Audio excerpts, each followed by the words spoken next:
السلام عليكم ورحمة الله وبركاته. ازيكم حبايب قلبي؟ عاملين ايه؟ يا رب كلكم تكونوا بخير. يا صباح الفطير المشلتت، بجد الفطير تحفة جدا. ويلا بينا نقول لكم على الطريقة بتاعتنا وطريقة الفرد. العجينة بتاعتنا هنحط كيلو من الدقيق و3 معالق من السكر ورشة ملح. هنبتدي نقلبها كويس جدا مع بعضيها وهننزل معاها بالمية. العجينة بتاعتنا هنا هو لما بتبقاش متماسكة جدا، لا انها بس بتبقى فيها سنة تلزيق بسيطة جدا في الايد. كده احنا خلاص خلصنا العجينة بتاعتنا وسبناها كمان ترتاح. هنا هوت معانا زيت على سمنة على زبدة، هنقلبها في بعضيها كويس جدا. هنا هوت الزبدة عندي كانت في قلب الفريزر، فانا طلعتها على طول، بس انا مش حابة ان انا اسيحها، انا عايزاها تبقى متماسكة كده وهي كده كده هتفك معانا، او انا عايزاها بدرجة حرارة الغرفة. هنا هوت مسحت انا ايدي كده في الصينيه، وبعد كده هوت هنجيب رشه زيت عشان خاطر انا هفرد بالزيت. اللي حابه تفرد بالدقيق مفيش اي مشكله خالص. هنا هوت الصينيه بتاعتي حجمها متوسط، اللي هي صواني البسبوسه العاديه خالص. هنا هوت حطينا حته زبده في قلب الصينيه بتاعتنا، وابتدينا ان احنا نغلف بيها الصينيه كلها. هنيجي الاساس بتاعنا النهارده في حلقتنا اللي هي فرد الفطير. ناس كتيره جدا قالت لي احنا عارفين بنعجن الفطير ازاي، بس الفرد بتاعنا ساعات بيبقى طالع معانا في حتت سميكه وحتت بتبقى رفيعه جدا. امشي بس معايا على الخطوات ديت، وحتى لو اتقطعت منك مفيش اي مشكله، هتطلع معانا فطيره حلوه جدا ان شاء الله وزي الفل. هنا هو حطينا طبعا زي ما قلت لكم الدقيق، وهنبتدي ان احنا نفردها بايدينا. لو انت عندك طبليه هتبقى ايه هتضطري ان انت تقومي وتقعدي، فانا عشان كده حبيت ان انا افرد على الصينيه. للبنات كتيره جدا، ناس كتير قوي ما عندهاش طبالي، فعشان كده هو اللي عندها صينيه العشاء كله طبعا عنده اكيد صواني العشاء ديت. هنحطها على الرخامة من فوق، وهتبتدي ان انت تفرديها. هنفرد الفطيرة بتاعتنا عايزينها تبقى رقيقة قوي. ما تقلقيش لو اي حاجة اتقطعت منك، مفيش اي مشكلة خالص. مش هنقول خلاص بقى ده هي كده الفطيرة باظت بتاعتنا وهنروح لمين العجينة ورمينها، لا خالص، بالعكس هتتلم معانا والقطعة دي هتتدارى، لان كده كده احنا هنرجعها كورة تاني زي ما كانت في اول الفيديو. اهم حاجه عندنا اول خطوه ديت لو عملتيها صح، ان انت فردتي الفطيره بتاعتك رقيقه جدا، يبقى احنا كده هنضمن ان الفطير بتاعنا كله هيبقى رقيق وحلو جدا. احنا هنا فردنا العجينه بتاعتنا، خليناها غلفت الصينيه كلها. احنا هنا الصينيه بتاعتنا صواني العشاء اللي هي الكبيره. هنخليها طبعا، كل ما انت ما بتشدي وبترققي كل ما هتلاقي العجينه بتاعتك فردت معاكي جدا. ليه فردت معاكي قوي؟ لان احنا بنريح العجينه حوالي ساعه قبل الفرد بالطريقه دي.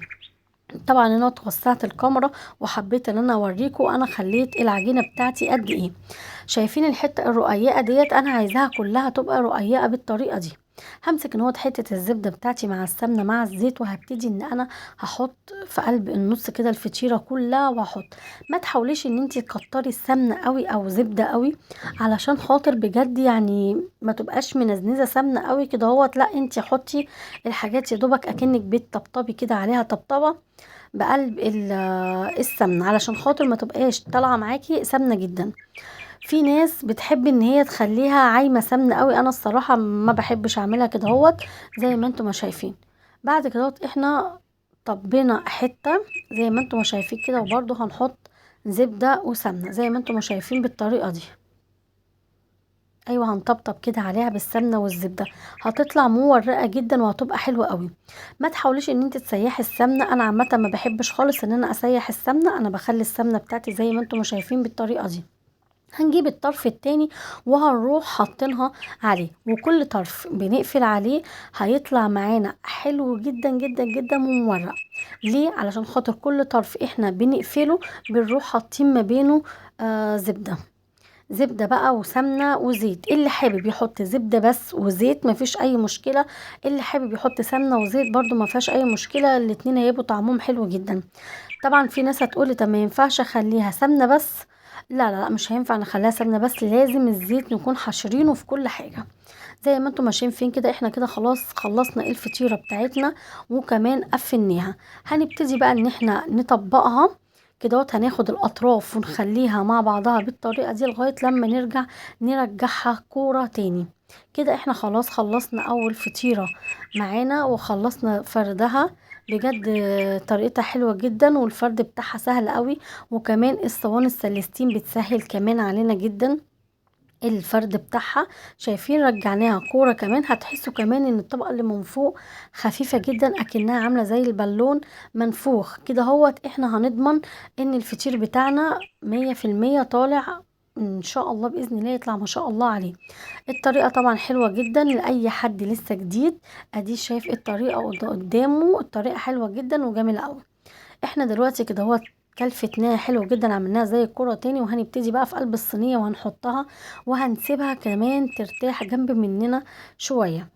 هنا هو زي ما انتم ما شايفين كده هو هنحطها، وبعد كده هو هنحط حتة زيت على وشها من فوق علشان خاطر الوش بتاعها ما يقشفش معانا ونلاقيه شقق. هنا هو هنبتدي بقى ان احنا نحط شوية زيت كمان، وبعد كده هنبتدي ان احنا نفرد الفطيرة التانية معانا. ما خدتش معانا وقت خالص، ممكن تعملي اي كمية فطير بالطريقة دي وهتكون الدنيا معاكي سهلة قوي. شوفوا هنا هتلاحظوا ان في حتة الفطيرة بتاعتنا اتقطعت، بس مش مشكلة عادي خالص، مش هتفرق معانا خالص. زي ما قلت لكم ان الفطير حتى لو اتقطع هنرجع نطبقه تاني كورة وهيبقى معانا زي الفل ان شاء الله. زي ما انتم ما شايفين كده اهوت احنا طبقناه، حتى الحتة اللي كانت مقطوعة مش باينة خالص. ان هو طبعا سيلة بتساعدني، بتحاول انها تخش معايا المطبخ كتير، لان هي طالعة الصراحة بتحب المطبخ قوي. هنبتدي ان احنا نحط الفطيرة التانية وبرضو على وشها سنة الزيت. وكده اهوت احنا كده خلصنا فرد الفطير بتاعنا. وهنا هو بقى بعد ما سيبناه ريح حوالي ساعة، هنجيب حتة زبدة من فوق، وهنبتدي ان احنا نفرد الفطيرة بتاعتنا في قلب الصواني.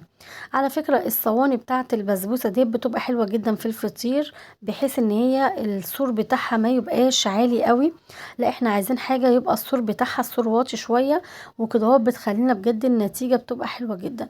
هنبتدي ان احنا نفرد الفطيرة بتاعتنا بالطريقة دي، هنجيب من جوه لبره علشان خاطر ما تبقاش اي حاجة فيها مكلكعة.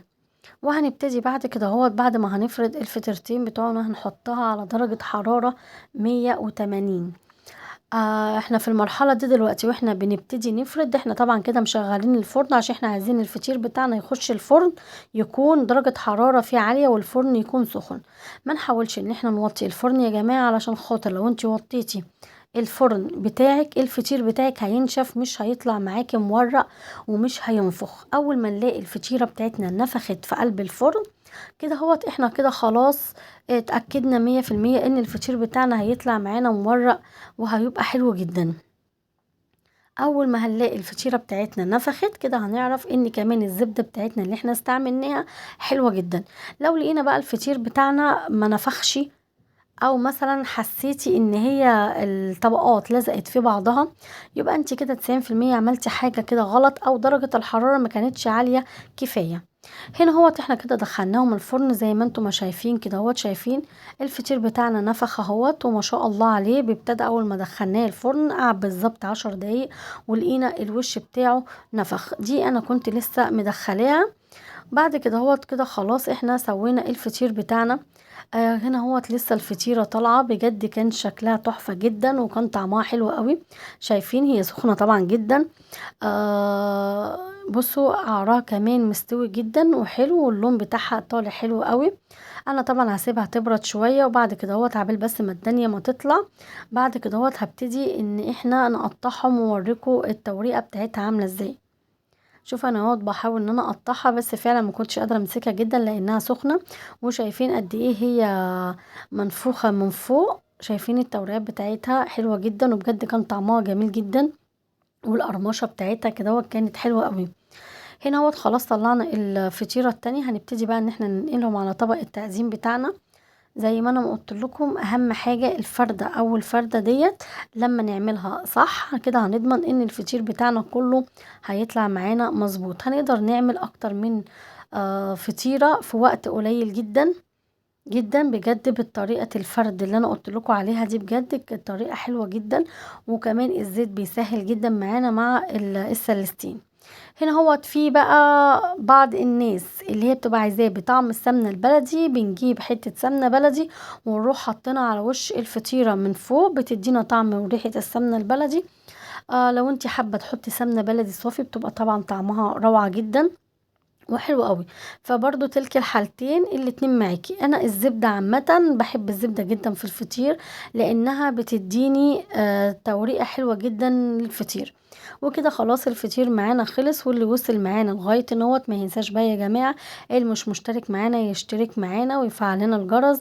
والسلام عليكم ورحمة الله وبركاته. وهنسيبكم من الفيديو دوت للفيديو الجاي، هنسيبكم في رعاية الله. السلام عليكم ورحمة الله وبركاته.